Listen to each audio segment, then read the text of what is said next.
vous avez pensé quand vous avez entendu cette histoire de parking? Ce type est fou. Ce type est fou. Ce type est fou. Donc il veut nous convaincre que ce qui l'intéresse, c'est d'éloigner la voiture. Et il fait des piétonniers. Mais des piétonniers, il le fait à des endroits étranges. Sur des grands boulevards. Prendre le grand boulevard comme piétonnier, en soi, oui, si on veut. Enfin, moi, en tout cas, je ne me risquerais pas à ça. Mais lui, bien. Bon. Mais alors, en même temps, il attire les bagnoles avec des parkings. Et il tue la vie locale en faisant des grands trous. Ils n'ont jamais compris qu'une ville vivait dans la mesure où il y a de la convivialité, où les gens se rencontrent et c'est le sens de la ville. La ville est un lieu de rencontre et ce qu'il faut privilégier, c'est de l'être ensemble. L'âme du comité d'action, Jacques van der Bist, vicaire de la paroisse des Minimes. C'est pourtant pas difficile à comprendre, hein? Mais il y a des types qui comprennent rien. Et je lis dans l'hebdomadaire là dont Roger avait parlé, qu'il paraît qu'ici nous sommes des indécents, que nous vivons dans la misère, oui, dans la poussière, dans l'inconfort, dans la crasse, dans la crasse de maisonnettes branlantes.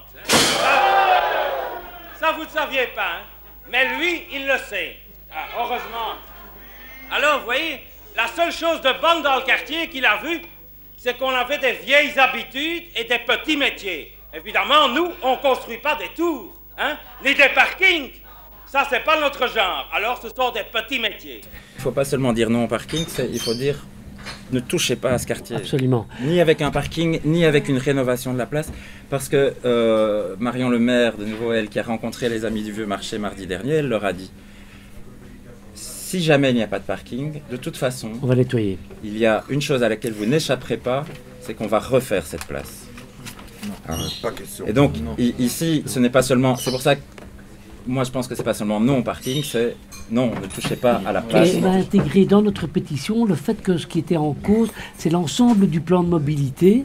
On ne contestait pas le caractère piétonnier du centre de la ville, mais on discutait sur les conséquences de ce piétonnier en termes de ring, mini-ring à l'intérieur de la ville, qui va entraver toute la mobilité. Monsieur l'abbé, qui est-ce qui décide finalement? Vous dites on. Eh bien, c'est on. Jusqu'ici, c'est on.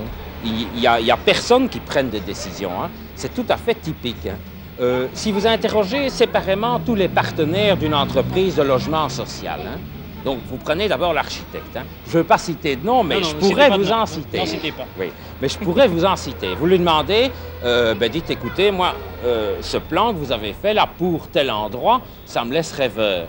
Et à moi aussi. Donc le type dit, moi aussi, je trouve. Vous allez trouver l'entrepreneur et vous lui dites, est-ce que vous croyez vraiment, ces matériaux quand même, ça m'inquiète? Moi aussi, moi je suis encore plus inquiet que vous. Si vous allez trouver le type qui s'occupe de l'aménagement du territoire et vous lui dites, oh mais enfin, soyons sérieux, vous me fichez là 8 étages, enfin, juste à côté de telle bâtisse, enfin, qui est splendide, qui est une merveille, je pense bien à un endroit très déterminé, hein. C'est une belle histoire, et vous trouvez, mais qu'est-ce que ça va faire? Oh, il dit, c'est dégueulasse, c'est dégueulasse. C'est dégueulasse. Comme ça, absolument, on va trouver un type après l'autre, tous disent, c'est très mauvais. Tous, absolument tous. Nous ne voulions pas cela. Nous ne voulions pas ça, mais c'est vraiment typique, hein, le directeur de la société de construction, absolument tout le monde est d'accord que c'est une cochonnerie, mais ça se fait.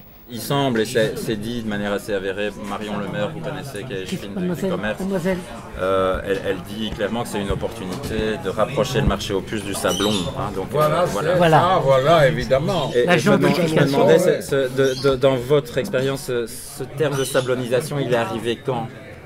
Quand est-ce que ça a commencé cette... On a inventé ça parce que on s'est aperçu que chaque fois qu'on gagnait quelque chose sur le terrain du côté de la Marolles, de l'autre côté, du côté de la Samaritaine, il y a les types du Sablon qui arrivaient et qui mettaient le paquet et achetaient les maisons et s'installaient à la place des gens. Alors on s'est dit, il faut bloquer cette affaire, il faut que la Samaritaine reste Samaritaine, et on a trouvé le système. Le système, c'était des pôles de résistance. Donc, par exemple, par expérience, en observant le quartier, un type arrive avec une Cadillac rose, une voiture donc décapotable, et il la gare rue de la Samaritaine. Donc, il n'y a plus moyen de passer, même à pied, je crois. Mais les enfants, par contre, s'amusaient terriblement. Évidemment. Et ils jouaient dans la bagnole. Alors, les types étaient dégoûtés, vous voyez. Alors, on s'est dit, on va simplement exciter les enfants pour qu'ils restent jouer en rue. Et c'est ce qu'on a fait. Et aux deux extrémités de la rue de la Samaritaine, on a mis des gens désagréables pour les puissants et les beaux. On a mis d'un côté une maison d'accueil pour des clochards et de l'autre côté des grandes familles. Alors il y a une masse de gosses, donc les types sont tout à fait découragés et ont abandonné. Et c'est ça qu'on essaye de sauver. C'est ça qu'on essaye de sauver, c'est que cette place échappe au secteur privé. Et alors il faut quand même garder à l'esprit un point essentiel, c'est qu'il y a 20 000 places de parking à l'intérieur du Pentagone, et il y en a 7 000 en permanence qui ne sont pas occupées. Et ils ne sont pas occupés parce qu'ils ne sont pas signalés, etc. Et en fait, le manque à gagner des promoteurs privés dans les parkings, il compense le taux d'occupation faible par des prix plus élevés. Et donc, on arrive de nouveau à des gens qui ne savent pas se payer ces parkings. Et donc, c'est pour ça qu'il n'y a qu'une seule attitude à opposer par rapport à cette attitude, c'est non.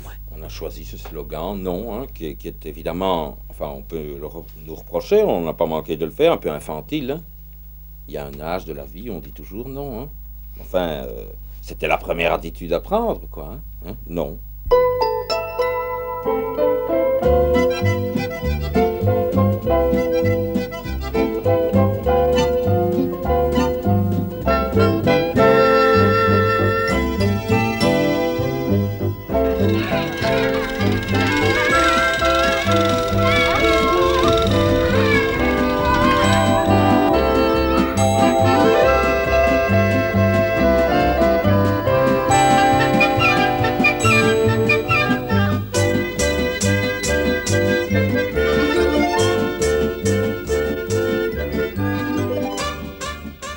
Le parking est une opportunité de faire un lifting.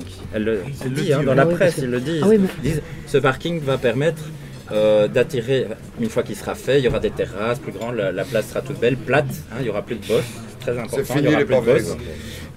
Et ça permettra d'attirer une population à revenus contributifs plus élevés. Donc l'objectif est avéré, ce n'est même pas une question de mobilité, c'est une question de nettoyage social. Oui, absolument. Ah, ça va bien tourner. Hein. Oui. On va rester, naturellement. On ne fait pas déménager, nous autres. On est marolianais. Hein. Qu'est-ce que vous voulez qu'on va faire ailleurs? On a son quartier depuis son enfance, hein, monsieur. On ne sait pas déménager. Vous ne croyez pas que vous seriez mieux dans des maisons modernes, non? Ah non, c'est beaucoup trop cher pour nous. Et ce n'est pas vieux ici. Hein. Les maisons ne disent rien, mais à l'intérieur, c'est tout de même toujours propre. On est très bien ici. Hein. Même les étrangers aiment de travailler ici. La place Poulat avec le Palais du 6, c'était déjà vider les pauvres du quartier. Votre bataille des Marolles en 69, c'était de vider les pauvres du quartier. Et ici, c'est exactement la même chose, c'est vider les pauvres du quartier. C'est toujours la même lutte sur un siècle. Casser le côté social du quartier. Oui, mais c'est ça.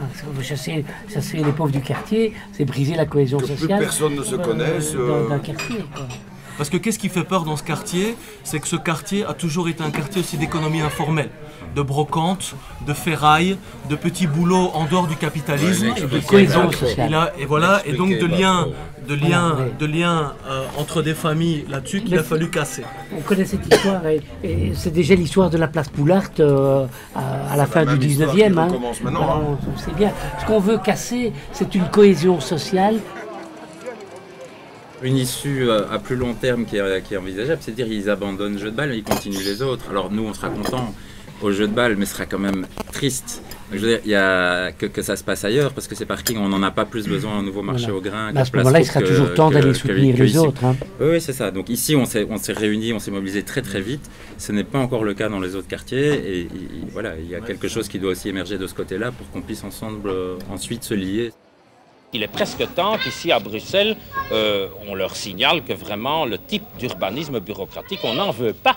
Hein, je suis persuadé que si on posait des questions aux gens, mais j'entends sur des choses concrètes, hein, si on leur demandait leur avis sur des choses concrètes, hein, eh bien, ils seraient extrêmement étonnés de voir le résultat. Mais on ne les interroge pas. L'urbanisme, que se passe-t-il? Il est confidentiel. Il y a quelques types qui décident dans leur bureau, quelques promoteurs privés, enfin, hein, et quelques amateurs de parking. Quelques amateurs de parking, de tours, enfin bon, vous voyez, hein. Et donc ce sont ces types-là, pour finir, qui font tout. Hein.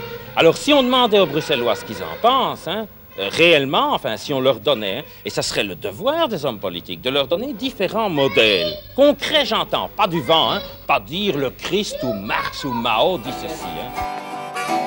I spoke not a word, though it made my life.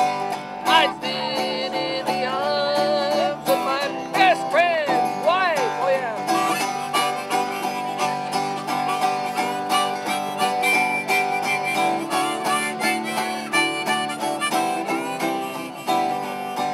Now the scaffold is high, eternity's near. She stands in the crowd, but she sheds not a tear. But